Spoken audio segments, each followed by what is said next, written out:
Bangla IELTS এর plus Rashed ভাইয়ের video, আমার পার্টনার এগুলো আমার IELTS জার্নিতে অনেক হেল্প করে। আমাদের ইন্টারনেটে অনেক রিসোর্সেস আছে। আমরা যদি প্রপারলি ওগুলো ইউজ করতে পারি, আমাদের IELTS জার্নিটা আরো ইজি হয়ে যায়। তো তখন আমি রাশেদ ভাইয়ের ভিডিও দেখা শুরু করি। I got my desirable score and I got 6.5 overall.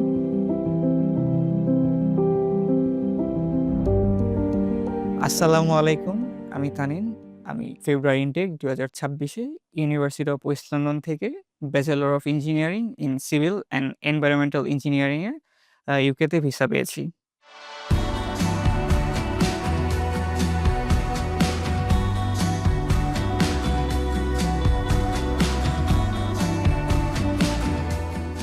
আ এখন আমি আমার ইউকে ভিসা প্রসেসিং প্লাস আমার IELTS থেকে শুরু থেকে ওভারঅল স্টোরিটা আপনাদের সাথে শেয়ার করব।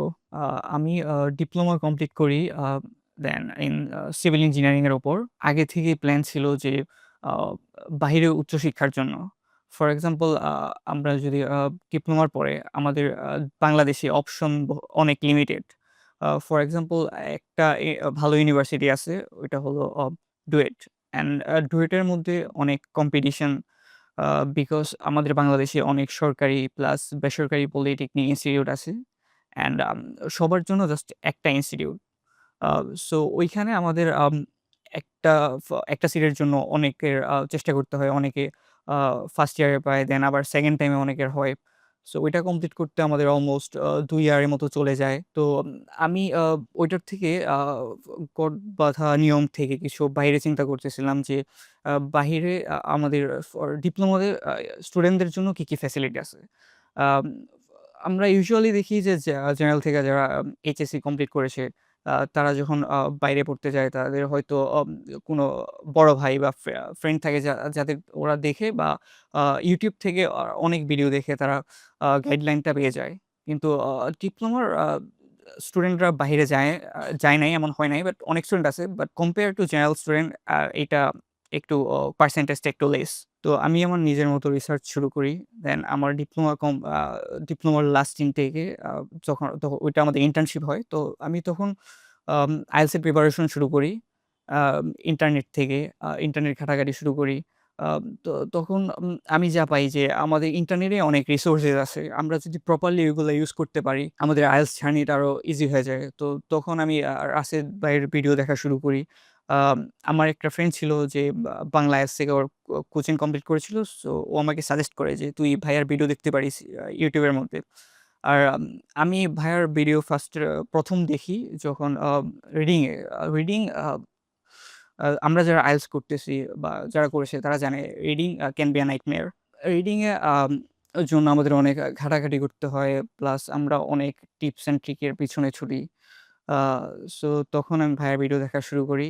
অ্যান্ড আমি ওইগুলা নিজে এপ্লাই করা শুরু করি আমার নিজে, নিজে। তো আমি দেখি যে ইমপ্রুভ হচ্ছিল। প্লাস বাংলা IELTS আমাকে আরেকদিকে হেল্প করেছে যে um as I was from diploma background. তো আমাদের ৪ বছরের কোর্স থাকে ওইটা। তো ওই কোর্সে আমাদের স্পেশালি ইংরেজির উপর কোনো সাবজেক্ট থাকে না। তো আমাদের ইংরেজিটা ওই ক্ষেত্রে একটু উইক। সো আমার ওইটা ইমপ্রুভ করতে হইছে। আমি আপনার বই পড়া শুরু করি, দেন পডকাস্ট দেখা শুরু করি।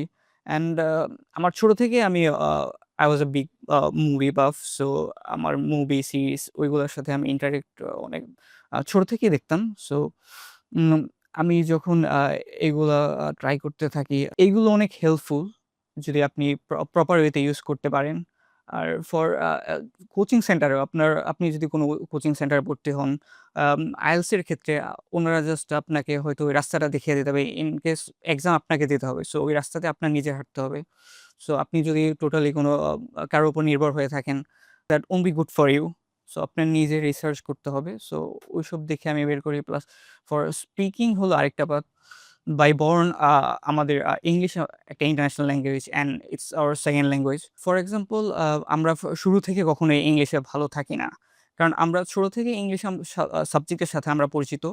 আ আম বাট আমরা জিনিসটা জাস্ট খাতায় লিখি, কারো সাথে বলি না। যখন আমরা একটা বিষয় বলি না, তখন আমরা ওই বিষয়ে আ পারফেক্ট বা ইমপ্রুভ করতে পারি না। অ্যান্ড ইংলিশ আমরা সবসময় শুনি, বাট আমরা কারো সাথে প্র্যাকটিস করি না। বাংলাদেশে ঐরকম করে না মানুষ। ফর এক্সাম্পল সবাই তো আর ইংলিশ মিডিয়ামে স্কুলে পড়তে পারে না। অ্যান্ড তো আমি প্র্যাকটিস শুরু এখন আমাদের কথা যে প্র্যাকটিস কার সাথে করব? তো বাংলা IELTS এর একটা অ্যাপ আছে যে আমার পার্টনার। সো আমি যখন IELTS প্রিপারেশন নিতেছিলাম তখনই ওনারা এই অ্যাপটা লঞ্চ করে। তো ১ম এ অনেক বাগ ছিল বাট তারা স্টিল ইমপ্রুভ করছে। অ্যান্ড ওই অ্যাপের মধ্যে আমি রেগুলারলি কথা বলতাম মানুষের সাথে। সো আস্তে, আস্তে আমার কনফিডেন্সটা ইনক্রিজ হয় in speaking. So I think আমার স্পিকিং এ ওইটা একটা বিগ রোল প্লে করে।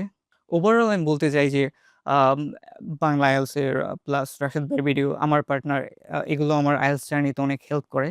দেন আমি এক্সামের জন্য রেজিস্ট্রেশন করি অ্যান্ড এক্সামে পার্টিসিপেট করি and I got my desirable score and I got 6.5 overall. আমাদের IELTS কমপ্লিট করার পর নেক্সট টার্গেট থাকে যে আমরা কোন দেশে যাবো, আম কোথায় গেলে ভালো হয় বা financial plus about all thing that আমাদের বাংলাদেশে অনেক এজেন্সি আছে। সো অ্যান্ড সবগুলা ট্রাস্টওয়ার্দি কিনা, আমি প্রপার গাইডলাইন পাবো কিনা। এটা একটা কাইন্ড অফ আমাদের মধ্যে কনফিউশন থাকে।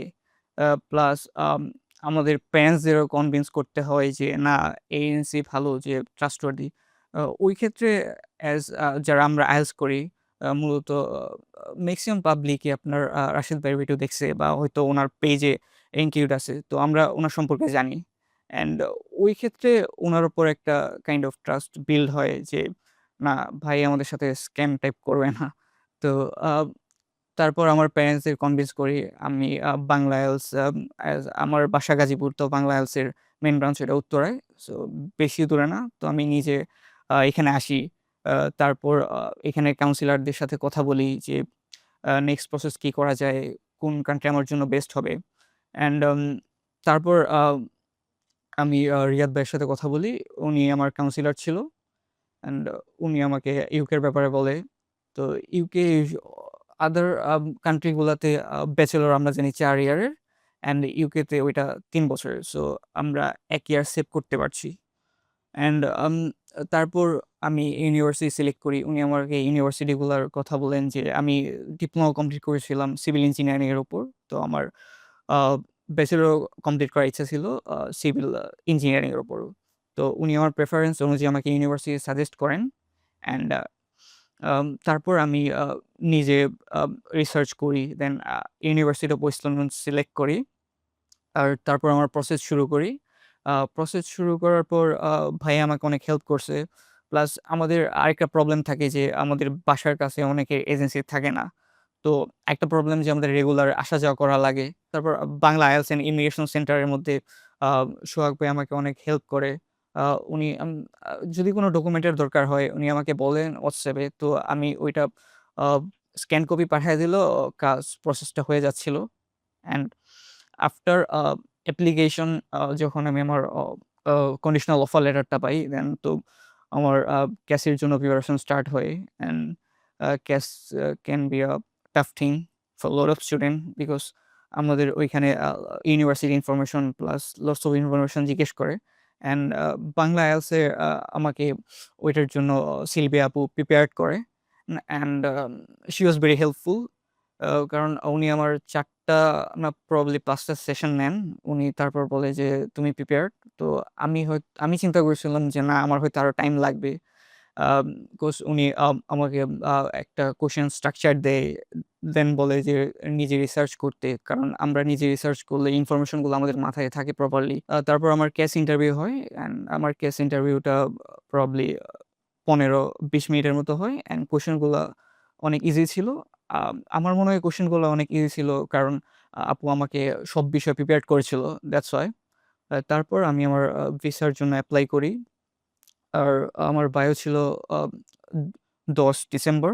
আর আমি আমার ভিসা পাই ১৫ ডিসেম্বর রাত্রে। Quite quick without an UKVI interview. Uh overall আমার এই জার্নিতে আমি বলতে চাই যে বাংলায় IELTS আমার প্রতি অনেক হেল্পফুল ছিল। তারা আমাকে আ আমার যখন কোনো বিষয়ে ডাউট হতো আমি ওনাদের WhatsApp এ নক করতাম। দেন ওরা আমাকে ইনস্ট্যান্ট রিপ্লাই দিত। সো ডাউট ক্লিয়ার হতো। প্লাস আ আমার প্যারেন্টসরা অনেক হেল্পফুল ছিল এই বিষয়ে। অ্যান্ড ওভারঅল আমার জার্নিটা অনেক ইজি হয়ে গেছে এইজন্যে। তো আমি নিজে Bangla IELTS and immigration centre থেকে প্রসেস করাইছি। ওইজন্য আপনাদের বলছি না যে আপনাদেরও করাতে হবে। আপনারা নিজে রিসার্চ করতে পারেন। আ ওভারঅল এজেন্সিগুলো দেখতে পারেন অ্যান্ড আপনারা চাইলে ভিজিট করে দেখতে পারেন। তো ইট ডিপেন্ডস অন ইউ যে আপনার যদি মনে হয় যে আপনার করানো উচিত বা আপনি করতে চান তখনই করাবেন। আ তো ওভারঅল আমি শেষে বলতে চাই যে আ রাশেদ ভাইকে ধন্যবাদ যে আমাদের জন্য not just uploading video on online to help us with an agency like this. Great thing for us to have something like this which can make our life more easy. তো বেস্ট উইশেস ফর যারা বাংলাদেশ থেকে উচ্চশিক্ষায় বাইরে যেতে চান বা যারা যেতে ইচ্ছুক, আপনারা আপনাদের রিসার্চ শুরু করতে পারেন। প্লাস আমার জন্য সবাই দোয়া করবেন। আমার জন্য সবাই দোয়া করবেন। সো লাস্ট টাইম এটাই বলতে চাই যে, keep me in your prayers and আল্লাহ হাফেজ।